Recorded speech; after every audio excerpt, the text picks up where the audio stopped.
করতে হবে। আপনারা জানেন যে জিন ঘটিত ফসলে নানান ক্ষতিকারক অ্যালার্জি সংঘটিত হচ্ছে, নানান চর্মরোগ জিএম ফুডস গ্রহণ করার কারণে নতুন অ্যালার্জির বিষক্রিয়া হতে পারে। অনেকে বলছেন, অনেককে দেখেছি আর কাঠি যারা, তারা বলছেন যে জিএম ক্রপ খাদ্য সুস্থ পরিবেশ বান্ধব। আরে পরিবেশের কোনো ক্ষতির আশঙ্কা নেই, কোনোভাবে প্রমাণ করতে পারেননি যে জিএম ক্রপস পরিবেশ বান্ধব। তারা কি প্রমাণ করতে পেরেছেন? এ বিষয়ে কোনো কিছু জনসাধারণের কাছে প্রকাশ্যে আনা হয়েছে? আসলে যা হয়েছে ঢাক ঢাক গুড়গুড় হয়েছে। ঢাক ঢাক গুড়গুড় করে এইরকম বিজ্ঞান প্রযুক্তি আনা ঠিক হবে না। আর বলুন তো এত গোপনীয়তাই বা কেন? গোপনীয়তা দেখে শুনে মনে হচ্ছে একবার যদি বহুজাতিক সংস্থা জিএম বীজ তার যে ভার পিঠে নিয়ে বসে আছে, ভারতের বাজারে ছড়াতে পারছে না, একবার যদি ভারতীয় কৃষি ক্ষেত্রে ঝেড়ে ফেলতে পারে তাহলেই বাঁচে। কেন না? R&D রিসার্চ আর ডেভেলপমেন্টের জন্য তাদের লক্ষ কোটি ডলার খরচ করে ফেলেছে। তুলতে হবে না? যতদিন যাবে আসলে সেই ভার বেড়ে যাবে। ভার কোথায় ফেলবেন? ভার এবার ভারতীয় কৃষকদের উপর চাপাতে হবে। তার জন্য তারা অনেক মানুষকে ধরছেন। কিছু মানুষ হয়তো আছে সুযোগ উপঢৌকন প্রিয় বিলাসী মানুষ, যাদের অনায়াসে পাওয়া যায় যেখানে সেখানে, যারা বিজ্ঞানের নামে যুক্তির নামে অপকর্মে পারদর্শী, মোটিভেটর। তবে এটিও বলতে চাই সবাই কিন্তু লোভী নন। কেউ কেউ আছেন শুভাশুভ বিচার না করেই বিজ্ঞানের অন্ধভক্ত। তবে যে ভয়ঙ্করী মেন্টর যারা আছেন, সেম ক্রপের ধক্কা নিনাদ পেটাচ্ছেন, এটি সবচেয়ে সহজ সুযোগ তাদেরকে চিনে নেওয়া। আজ করোনা পরিস্থিতিতে সুযোগ এসেছে যে বিদেশি বিদায় করে স্বদেশি আহ্বানের কাজকে বাস্তবায়ন করা। এই অবস্থায় কৃষিকে যথাসম্ভব ভারতীয়করণ করে তুলতে হবে, যথাসম্ভব ভারতীয়করণ। অকাল দীপান্বিতা লক্ষ্মী পূজার আয়োজন করতে হবে। কেন না? বিদেশি অলক্ষ্মীকে দূর করে স্বদেশী লক্ষ্মীকে গৃহে প্রতিষ্ঠা করতে হবে। ভারতে বসবাস করে যার হেডকোয়ার্টার বিদেশে সিগন্যাল ক্যাচ করে, বিদেশি সিগন্যাল ক্যাচ করে, তিনি অবশ্যই ভারতবাসী নন, তিনি বিদেশি। দেশি বিদেশিকে চিনতে পারার নামই হচ্ছে স্বদেশিকতা। আর আপনি মনে রাখবেন, আপনারা মনে রাখবেন, আমাদের সকলকে মনে রাখতে হবে, প্রচার করতে হবে, জীবনের সবচাইতে বড় শিল্প সেটি হচ্ছে প্রাকৃতিক পরিবেশে দেশীয় উপায়ে কৃষি কাজে সবচেয়ে বেশি উৎপাদন করা এবং উৎকৃষ্ট মানের ফসল উৎপাদন করা। এটি হলো সবচেয়ে বড় শিল্প। এর থেকে বড় শিল্প, বড় শিল্পী আর হতে পারে না। বাংলায় একটি কথা আছে, এক গাছের ছাল আর গাছে জোড়ে না। আপনারা অনেকে দেখেছেন যে আমের বাগানে বা বিভিন্ন ফসলের বাগানে, বিশেষ করে আমের বাগানে দেখবেন যেই কলমের গাছ আছে, কলমের গাছের নিচের অংশটাকে বলে এলা গাছ, রুট স্টক, উপরের অংশটিকে বলে বা পরশা। একটা বীজের গাছে পরশাকি যুক্ত করে গ্রাফটিং করা হয়। যখন মূল জমিতে লাগানো হয় তখন দেখা যায় যে এলা গাছ এবং পরশাকির গাছটা ভিন্নভাবে বাড়ে। অনেক ক্ষেত্রেই দেখা যায় যে তলার অংশটা সরু, উপরের অংশটা মোটা, এখানে গ্রাফটিং ইউনিয়ন। কোন কোন জায়গায় দেখা যায় উপরের অংশটা সরু, নিচের অংশটা মোটা। অর্থাৎ গ্রাফটিং সাকসেসফুল হলেও কিন্তু ইনকম্পাটিবিলিটি কিন্তু রয়েই যায়। সেই থেকেই হয়তো বাংলা একটি প্রবাদ দীর্ঘদিন ধরে কৃষকদের মধ্যে প্রচলন আছে, এক গাছের ছাল আরেক গাছে জোড়ে না। আর এই যে জেনেটিক টেকনোলজি, এই যে জিএম ক্রপের যে টেকনোলজি, সেখানে তো দুটি প্রজাতির মধ্যে বিস্তর ডিফারেন্স। কি করে জোর লাগবে, কতটুকু জোর লাগবে, জোর কতটুকুই লাগানো দরকার, এটি আমাদের অত্যাবশ্যকীয়, এটি আমাদের রোগ থেকে বাঁচানোর জন্য প্রয়োজন, আমাদের ভেষজের জন্য প্রয়োজন। কিন্তু আমরা প্রাকৃতিক ভাবেই খাবো, যথাসম্ভব গ্রহণ করেই কিন্তু আমরা বেঁচে থাকবো। সব শেষে বলি, বাংলার যেখান্ত কবি রজনীকান্ত সেন, তিনি একটি দেশাত্মবোধক গানের মধ্যে বলেছেন, যেখানে প্রত্যেকটা কলির মধ্যে রয়েছে স্বদেশী জাগরণের চৈতন্য হোক, সেই কবিতাটির একটি অংশ শেষ করে আমার বক্তব্য শেষ করব। কবিতার অংশটি এইরকম: আইরে আমরা মায়ের নামে এই প্রতিজ্ঞা করব ভাই, পরের জিনিস কিনবো না যদি মায়ের ঘরের জিনিস পাই। আইরে আমরা মায়ের নামে এই প্রতিজ্ঞা করব ভাই, পরের জিনিস কিনবো না যদি মায়ের ঘরের জিনিস পাই। সকলকে, সমস্ত দর্শক এবং শ্রোতাকে আমার অন্তরের শ্রদ্ধা, শুভেচ্ছা এবং এই অনুষ্ঠানের যারা আয়োজক তাদেরকে আবারও ধন্যবাদ আমাকে এই অনুষ্ঠানে আমন্ত্রণ জানানোর জন্য এবং ভারতীয় কিষাণ সংঘের পক্ষ থেকে আমার মতামত প্রকাশ করবার সুযোগ দেওয়ার জন্য। ভারত মাতার নমস্কার। নমস্কার কল্যাণদা, অনেক ধন্যবাদ। বিষয়টা রাখলেন, মন্ত্র দিয়ে স্বদেশ মন্ত্র আমাদের পুনরায় স্মরণ করালেন। স্বদেশকে উদ্বুদ্ধ আমরা সবাই হতেই হবে। এবং এবার আমি আমাদের জয়ন্তদা, ডক্টর জয়ন্ত ভট্টাচার্য, ওনাকে আমন্ত্রণ জানাচ্ছি যে আপনি আপনার গবেষণা ভিত্তিক জানতে পেরেছেন এবং একটুখানি বিবেকটাকে ব্যালেন্স করে দেওয়ার জন্য মানে একটা বক্তব্য রাখুন, যাতে আমরা বুঝতে পারি যে এই বিষম পরিস্থিতি, এই বিরূপ পরিস্থিতির মধ্যেও আমরা ভালোটা কি করে পেতে পারি, সেই দিকে যদি জানা তাহলে অনেক ভালো হবে। জয়ন্তদা, আপনাকে আমন্ত্রণ করছি আপনার বক্তব্য রাখার। নমস্কার, শুভ সন্ধ্যা। বিশ্ব সংবাদ কেন্দ্র এবং ভারত ভূমিকে আমার তরফ থেকে জানাই আন্তরিক শুভেচ্ছা। সুশাসদা এবং আমাদের কল্যাণ বক্তব্য রাখলেন, সবই ওনারা বলে দিচ্ছেন মোটামুটি বিধি সম্বন্ধে। তবু আমাকে কিছু বলার জন্য বলা হয়েছে। প্রথমেই বলি, বেগুন স্বয়ং ভারতীয় সংস্কৃতি। ভারতবর্ষে প্রচুর লোক সংগীতে আছে বেগুন, অর্থাৎ মানুষের মুখে মুখে বেগুন।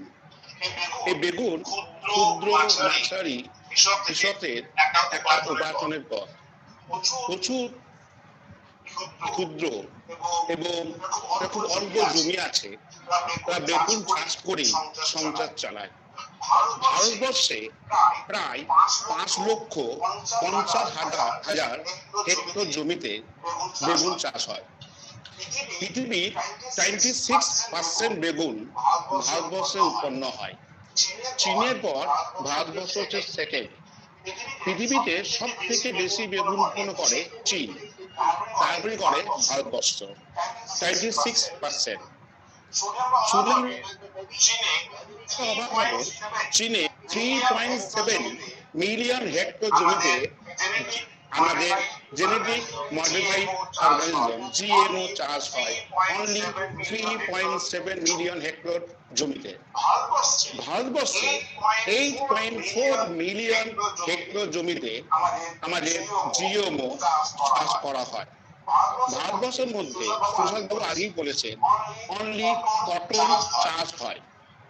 ভারতবর্ষে কটন চাষ হয় একমাত্র জিএমও ল্যান্ডের মধ্যে, তাতে 8.4, whereas চীনে 3.7 মিলিয়ন হেক্টর জমিতে কটন, সোয়াবিন এরকম 4টে জিএমও প্রোডাক্ট চাষ করা হয়।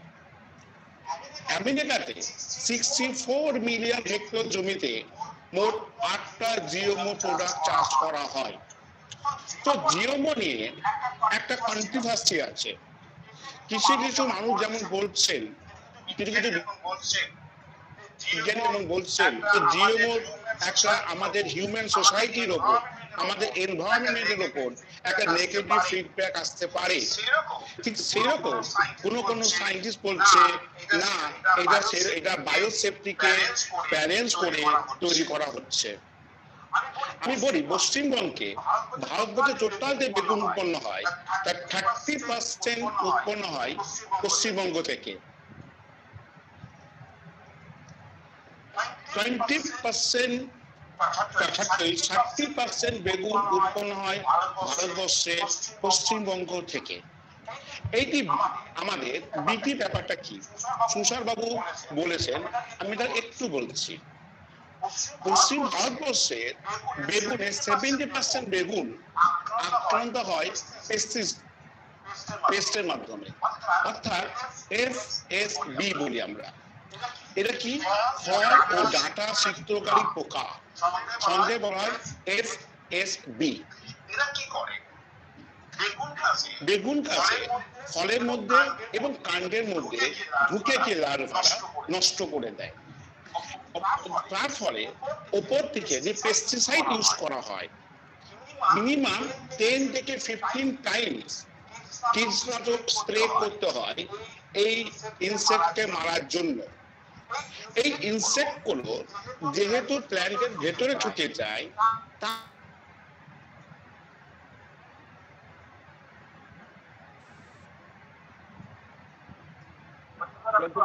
আওয়াজ আসছে না, যতটা সাউন্ড আসছে না, যতটা একটু দেখুন।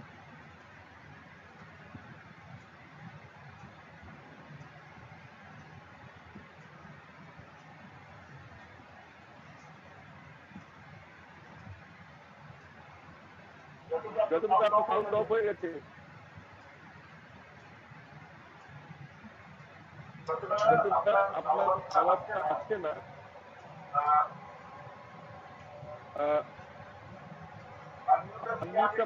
কিন্তু আওয়াজ আসছে না। ডিভাইসটা চেক করতে একটু, আপনি আনমিউট আছেন কিন্তু আওয়াজ আসছে না। ডিভাইসটা চেক করুন।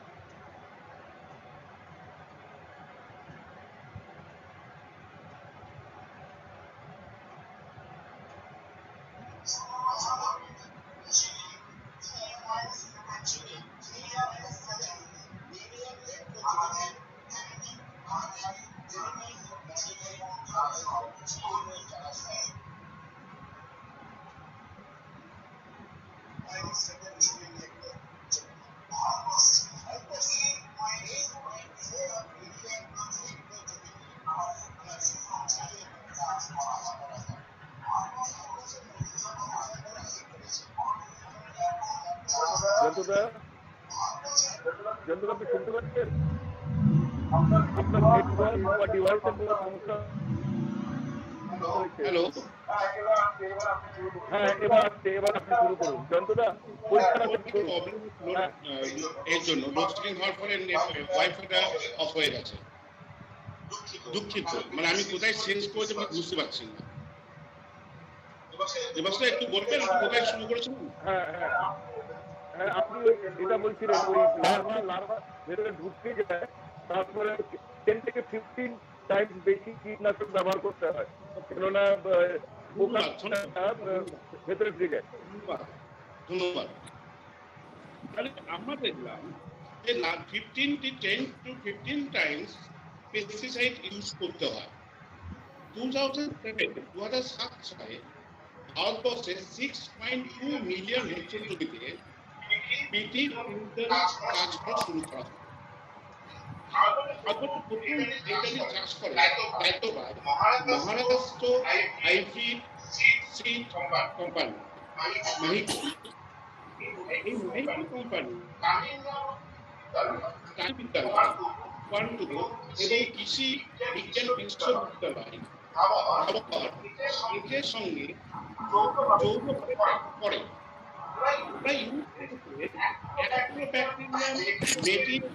Transformation method. mediated transformation method. Actinobacterium is another type of bacteria. BT শব্দ এসছে Bacillus thuringiensis ব্যাকটেরিয়া থেকে। ওই ব্যাকটেরিয়াতে একটা জিন আছে। This gene is known as Histol gene. আর জিনটাকে বলা হয় ট্রাইজিন। ট্রাইজিনে কতগুলো ভ্যারাইটি আছে। ট্রাইজিন থেকে যে প্রোটিন তৈরি হয় তারপরে ট্রাই প্রোটিন, ক্রিস্টালাইন প্রোটিন, আর তৈরি হয় সাইটোলাইটিক প্রোটিন। আমরা কমনটিকে বলি ডেল্টা এন্ডোটক্সিন। মাহিকো কোম্পানি একটা ইঁদুরের ওপর 90 দিন এক্সপেরিমেন্ট করেছিল, 90 ডেজ। ওরা কি করেছিলেন, বেগুনকে এগুলোকে খাইয়েছিলেন। 90 দিন এক্সপেরিমেন্ট করার পর ওরা GEAC কে হয়তো রিপ্রেজেন্ট করুক বা তথ্যগুলোকে সাপ্রেস করে দেয়। ওরা করলো 19 ডে র্যাককে এই ব্রিঞ্জাল, বিটি ব্রিঞ্জাল খাওয়ানোর পর ওদের কোনো ক্ষতি হয়নি। কিন্তু নিউজিল্যান্ডের একটা সায়েন্টিস্ট উনি সেম এক্সপেরিমেন্ট করে দেখিয়েছিলেন, বিটি ব্রিঞ্জাল খাওয়ার পর ইঁদুরে ওভারি ওয়েট 50% লস করে গেছিল। অর্থাৎ একটা ইঁদুরের ওভারিতে ওজন তার 50% লস হয়েছিল ডিউ টু ইটিং বিটি ব্রিঞ্জাল। শুধু তাই নয়, ওদের লিভারও অনেক ড্যামেজ হয়েছিল। দেখা গিয়েছিল যে 30 থেকে 35% ডাব্লিউবিসি কাউন্ট বেড়ে গিয়েছিল। অর্থাৎ দেহের মধ্যে এই প্রোটিনগুলো একটা নেগেটিভ ফিডব্যাক তৈরি করছে। এখানে আমরা কোশ্চেন করতে জন্য যে অ্যামাউন্ট ইঁদুরের দেহে যে অ্যামাউন্ট প্রোটিন ঢুকছে সেটা কতটা, এখানে আবার দেখতে হবে যে আমরা যে বেগুন খাচ্ছি, বিটি বেগুন খাচ্ছি, সেই বিটি বেগুনের মধ্যে এই ক্রিস্টালাইন প্রোটিন এবং সাইটোলাইটিক প্রোটিন অর্থাৎ ডেল্টা এন্ডোটক্সিন, এই প্রোটিনটা আমাদের দেহ ঢুকছে। তুষার বাবু বলেছিলেন এই প্রোটিনগুলো আমাদের দেহে অ্যাকুমুলেট হয়ে আমাদের দেহের কোনো অর্গানকে, লিভার, আমাদের রিপ্রোডাক্টিভ সিস্টেম, আমাদের ইমিউন সিস্টেমকে না, সেই এক্সপেরিমেন্ট আরো করা উচিত। আমার ব্যক্তিগত মত, বিপি আরো পরীক্ষা নিরীক্ষার মাধ্যমে ভারতবর্ষ মতন দেশে একটা কারণ করাতে পারে কেন্দ্রীয় সরকারের তত্ত্বাবধানে। কারণ হচ্ছে এই পোস্ট করোনা ভাইরাস কোভিড-19 ভারতের অর্থনৈতিক ক্ষেত্রে এগ্রিকালচার একটা মেজর রোল প্লে করবে। এই এগ্রিকালচার মেজর রোলটাকে এস্টাবলিশ করার জন্য আমার মনে হয় ভারতবর্ষে Indian institute of agriculture research centre, আমাদের বিভিন্ন ইউনিভার্সিটিগুলো আছে, NRCTB, the National Center of Plant and Biotechnology, এরাও চেষ্টা করছে বিটি ক্রপ তৈরি করার জন্য। আমরা জানি IRAR, Indian institute of agriculture research, ওরা TRY1AB এই জিনটাকে নিয়ে কাজ করছেন, বা ব্যাসিলাস থ্রিনজিয়াসে। আবার national centre of plant biotechnology NRCTP TRY-FAL জিন নিয়ে বিটি বেগুন তৈরি করার চেষ্টা করছেন। আবার মাহিকো ওরা কিন্তু যে জিনটা ইউজ করেছিল সেটা হলো TRY-1AC, অর্থাৎ বিভিন্ন রকমের জিন নিয়ে এই বিটি প্রোবস বা বিটি ব্রিঞ্জাল তৈরি করার একটা প্রবণতা আছে। আমাদের সরকারের কাছে বা জনসাধারণের কাছে, বিভিন্ন ব্যক্তি মানুষের কাছে, সংগঠনের কাছে আমরা এটা বলতে পারি, এইটা আরো ভালো করে গবেষণা করা হোক। ইঁদুর ছাড়াও আরো বিভিন্ন ম্যালেরিয়া থেকে বেগুন খাইয়ে, বিটি খাইয়ে দেখা হোক তাদের কোনো বাষ্য প্রতিক্রিয়া আসছে না। তারপর আমরা ঠিক করবো যে বিটিটা ভারতবর্ষ মতন দেশে উপযুক্ত কিনা, এবং এইটা ওটাই করা উচিত।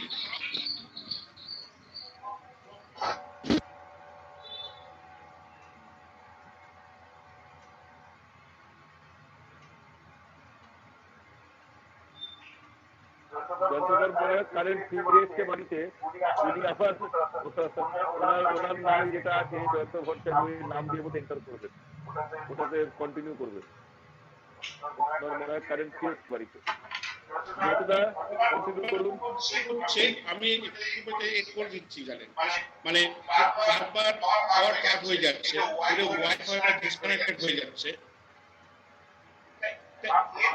এখানেই কন্টিনিউ করবেন, এখানেই কন্টিনিউ করবেন। এর জন্য আমাদের ভাবতে হবে যে আমরা এগ্রিকালচারে যদি পৃথিবীর অন্য দেশের সঙ্গে লড়াই করি, সেক্ষেত্রে আমাদের নিজস্ব স্বাভিমান তাকে বজায় রেখে যদি আমরা এগ্রিকালচারটাকে আরো উন্নত করতে পারি, সেই দিকে এগোতে হবে। আমরা ডিপেন্ডেন্ট করব না বিদেশি সংস্থার কাছে। আমাদের ভারতবর্ষে ট্যালেন্টেড বাচ্চারা আছে, আমাদের ট্যালেন্টেড যে সায়েন্টিস্টরা আছে, তারা বিভিন্ন বায়োটেকনোলজি ল্যাবে আরো গবেষণা করুন, করে ভারতবর্ষে তৈরি হোক বিটি ক্রপস। আমি বিটি ক্রপসের বিরোধিতা করছি না, তার কারণ হচ্ছে যে পেস্টিসাইড আমাদের মাথায় রাখতে হবে যে আমরা পেস্টিসাইডের উপর কিন্তু নজর দিচ্ছি না। যতদিন যাচ্ছে কেমিক্যাল পেস্টিসাইড গুলো তত তীব্র হচ্ছে, এবং এর ফলে ভারতবর্ষে দেখবেন প্রচুর বাচ্চা ছেলে কিন্তু কিডনি ড্যামেজ হয়ে যাচ্ছে। কারণ যেটা ডিউ টু পেস্টিসাইড। এই যে বিটি প্রোটিন আমাদের বডিতে অ্যাকুমুলেট হয়ে এফেক্ট করতে পারে, এটা যেমন ঠিক, এটাও ঠিক যে কেমিক্যাল পেস্টিসাইড কিন্তু এখন ফার্মাররা ইউজ করেন। সেই কেমিক্যাল পেস্টিসাইড গুলো আমাদের পেটে যাচ্ছে, সেখান থেকে আমাদের কিডনির ওপর একটা এফেক্ট আসছে, ক্যান্সারের মতন টেন্ডেন্সি দেখা যাচ্ছে। তাহলে আমাদের যেটা করা উচিত এবং ভারতীয় এবং একটি বায়োলজির ছাত্র হিসাবে আমাদের বক্তব্য সেটা হচ্ছে আমরা এগ্রিকালচারকে এগিয়ে নিয়ে যাব এবং বায়োটেকনোলজিকে আরো ডেভেলপ করে, বায়োটেকনোলজিকে আরো উন্নত করে, ভারতীয় কারিগরের বিদ্যাকে কাজে লাগিয়ে ইন্ডিয়ান মেরিটকে ইউজ করে আমরা ভারতীয় বিটি ক্রপ তৈরি করব। তাদের কেমিক্যাল পেস্টিসাইড এবং আমাদের কম্পেয়ার করতে হবে কেমিক্যাল পেস্টিসাইড এন্ড বিটি বা ট্রান্সজেনিক বা জিএমও কোনটা বেশি harmful. Chemical pesticide also harmful in our body, এবং crystal protein, cytolytic protein also harmful in our body. প্রসারিত করলে 10-12 বছর বয়স আমাদের বডি এফেক্ট আসতে পারে, যে 100% কারেক্ট। এর জন্য আরো গবেষণা হোক, এবং সেটা হোক আমাদের বিভিন্ন ইনস্টিটিউটের, সরকারি ইনস্টিটিউটের তত্ত্বাবধানে, কোনো প্রাইভেট কোম্পানি, কোনো মাল্টিন্যাশনাল কোম্পানির তত্ত্বাবধানে নয়। কারণ আমাদের পোস্ট কোভিড-19 ইকোনমিক্যালি ভাবে প্রত্যেকটা দেশ পিছিয়ে পড়েছে, আমাদেরকে এগিয়ে যেতে হবে। এবং ভারতবর্ষ মতন কৃষি প্রধান দেশের একটা হাতিয়ার হচ্ছে কাল্টিভেশন সায়েন্স। কাল্টিভেশনটাকে আমাদের ডেভেলপ করতে হবে, আর কাল্টিভেশন ডেভেলপ করার জন্য টেকনোলজি GEAC কে আরো বেশি অংশত হবে। আমি কোনটায় পারমিশন দেব, কোনটায় পারমিশন দেব না, এবং ইউনিভার্সিটিগুলোকে আরো উৎসাহিত করতে হবে নতুন টেকনোলজি ইউজ করে পেস্টিসাইড, বায়োপেস্টিসাইড ফর্মেশন করা, জেনেটিক মডিফাইড অর্গানিজম তৈরি করা, যাতে আমাদের এনভায়রনমেন্টে, আমাদের হিউম্যান সোসাইটিতে কোনো প্রবলেম না হয়। তাহলে আমরা একটা সুস্থ সমাজ তৈরি করতে পারবো। আমি আবারও বলছি, আমেরিকাতে 64 মিলিয়ন হেক্টর জমিতে জিএমও হয়, চীনেও কিন্তু 3.7 মিলিয়ন হেক্টর জমিতে হচ্ছে, ভারতবর্ষে 8.4 অনলি কটন। আমেরিকাতে কিন্তু 8 টাইপ বিটি বা জিএমও প্রোডাক্ট ইউজ করা হয়, অথবা কাল্টিভেট করা হয়, তাহলে আমাদের ভাবতে হবে আমাদের লড়াই করতে হবে চীনের সঙ্গে, আমাদের লড়াই করতে হবে আমেরিকার সঙ্গে। সেক্ষেত্রে আমাদের ইন্ডিয়ান স্বাভিমানটাকে বজায় রেখে আমাদের সায়েন্স অ্যান্ড টেকনোলজিকে ডেভেলপ করে আমাদেরকে এগিয়ে যেতে হবে। বিটি কোনো বিদেশি নাম নয়, বিটি সবচেয়ে এসেছে ব্যাসিলাস তুরেনসিয়াস ব্যাকটেরিয়া থেকে।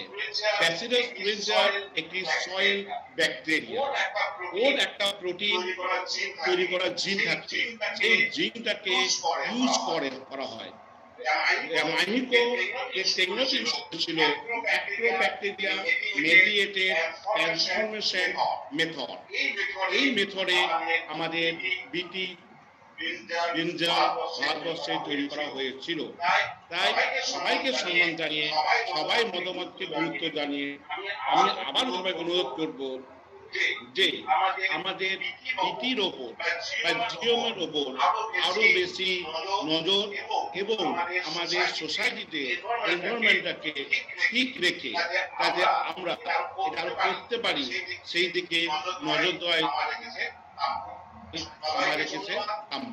সবাইকে ধন্যবাদ জানিয়ে আমার পাওয়ার কার্ডের জন্য অনলাইনে অনেক সময় ডিস্টার্ব হয়েছে, পাওয়ার কেটে গেছিল বারবার, এই জন্য আমি সবার কাছে দুঃখিত। এই বলে আমার সবাইকে ধন্যবাদ। এবং আমি এখানে বক্তা ছিলেন তাদের থেকে আমি হয়তো বয়সে ছোট অনেকে, সবাইকে আমার প্রণাম জানিয়ে আমি আমার বক্তব্য শেষ করছি। নমস্কার। ধন্যবাদ জয়ন্তদা, আন্তরিকভাবে ওখানে ছিল। আজকে আমরা এই আলোচনার সভা মোটামুটি শেষ পর্যায়ে চলে এসেছি। সমীরদা গোটা সময়টা আডমিট হতে পারলেন না, সমীরদার কার্যক্রম ছিল, তো আমাকে অসুবিধাটা করতে হবে, কিন্তু ভারত ভূমিকা ধন্যবাদ এই সুযোগ করতে পারার জন্য। এমন একটা আজকে আমরা চারিদিকে নানান বিষয়তে আলোচনা করছি, কিন্তু অন্য রকমের একটা আলোচনা করে গিয়ে একটা আলোচনা আছে আমার, যেখানে হলো তার সঙ্গে আত্মনির্ভর চর্চা হলো, একটা অদ্ভুত বিষয় আজকে আলোচনা হলো। আর এটাই ভারতীয় পরম্পরা বা ভারতীয় চিন্তন, যে সব রকমের মতামত এক জায়গায় করা, এটাই আমাদের গণতন্ত্র প্রিয় ভারতীয় ভারতীয় গণতন্ত্র, এটাই খুব জোরালো বিষয়। যে আমরা এখানে শুনলাম যে বিটির কিরকম এবং বিদেশি তার সঙ্গে বিদেশি কোম্পানি যোগাযোগ বন্ধ লবি জাগরণের শুনলাম। একইভাবে ভারত কিষাণ সংঘের বক্তব্য জয়ন্তদাতা শুনলাম যে সামগ্রিকভাবে এক জায়গায় করতে হবে, মানে বিটিটাকে ভারতীয়করণ, বিটির ভারতীয়করণ একটা নতুন দিশা, একটা মোটামুটি আমরা এটা অনুধাবন করতে পারছি যে বিটির ভারতীয়করণ এটা একটা রাস্তা হতে পারে। কেননা তারা একটা কোনো প্রাইভেট যা গবেষণা করবে, যদি সরকারি মাধ্যমে হয়, গভর্নমেন্টের ইনস্টিটিউট বিভিন্ন ইউনিভার্সিটি আছে, সায়েন্টিস্ট আছে, তারা যে নিরপেক্ষ গবেষণা তারা নিশ্চয়, কিন্তু কোনো কোম্পানির রিসার্চ আর&ডি উপরে ভিত্তি করে নিশ্চয়ই কোনো বিটিকে কথা হবে না, সেখানে কল্যাণ করতে পারে। তো বিটির ভারতীয়করণ একটা নতুন আমরা একটা জানতে পারলাম। আর এতদিন অবধি বিটি জিএমও নিয়ে যেই বিভ্রান্তি এবং যে ধরনের কন্ট্রোভার্সি আছে সেগুলো তো যেতে পারে। এইটা আমি যদি কারোর কিছু কোনো বলার থাকে, প্যানেলিস্ট আছেন এখানে, যদি কারোর কোনো প্রশ্ন থাকে যদি করতে পারে, আউটপুট করে নিয়ে করতে পারে, তারপরে আমরা এই সবার শেষ ঘোষণা করি।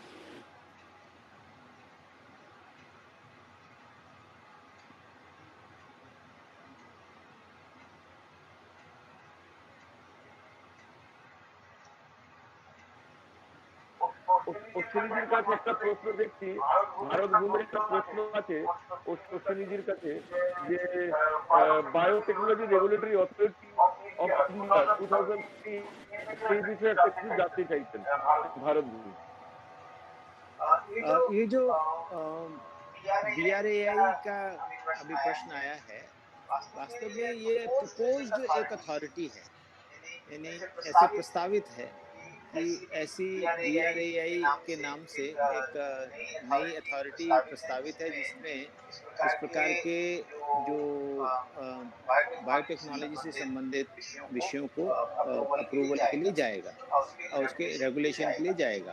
लेकिन इसमें बहुत सारी कमियां हैं और इसकी बहुत कंट्रोवर्शियल है। अभी इसका जो विधेयक है, इसका जो एक्ट है पारित नहीं हुआ है, ये प्रस्तावित एक्ट है, इसलिए इसका अभी फिलहाल के जो से कोई संबंध नहीं है। बाद में जब ये कभी एक अथॉरिटी बनेगी, मुझे लगता है मुश्किल होगा, क्योंकि बहुत ज़्यादा कंट्रोवर्सीज हैं इसके बारे में।